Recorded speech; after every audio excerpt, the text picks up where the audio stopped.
जळगाव इथल्या जिल्हा उपनिबंधक कार्यालयासमोर सुरू असलेल्या सहकारी संस्थांच्या सचिवांच्या बेमुदत अन्नत्याग आंदोलनावेळी मोठी दुर्घटना घडली आहे। काल सायंकाळच्या सुमारास अचानक आलेल्या जोरदार वादळी वाऱ्यामुळे आंदोलनासाठी उभारण्यात आलेला मंडप थेट आंदोलकांच्या अंगावर कोसळला। या घटनेचा व्हिडिओ सध्या सोशल मीडियावर चांगलाच व्हायरल होतोय। मात्र सुदैवानं या घटनेमध्ये कोणतीही जीवितहानी झालेली नाही आणि कुणाला दुखापत किंवा मोठी इजा देखील झाली नसल्याची माहिती आहे। अचानक घडलेल्या या प्रकारामुळे काही काळ मात्र गोंधळाचं वातावरण पाहायला मिळालं।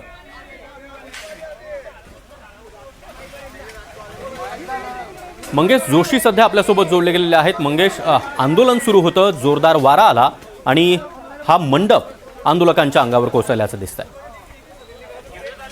खरं तर काल सायंकाळी जे आहे जळगाव शहरासह जिल्ह्यामध्ये जे मोठ्या प्रमाणात वादळी वाऱ्याने हजेरी लावली होती। काही ठिकाणी याच वादळी वाऱ्यासह मुसळधार पाऊस देखील बरसलेला होता। मात्र जळगाव शहरातील उपनिबंधक कार्यालयासमोर या ठिकाणी सहकारी संस्थांच्या सचिवांचे विविध मागण्यांसाठी बेमुदत आंदोलन जे आहे त्या ठिकाणी सुरू आहे आणि त्याच ठिकाणी आंदोलनादरम्यान जे आहे खरं तर वादळी वाऱ्यामुळे जो मंडप टाकलेला होता हा मंडप अचानक कोसळला।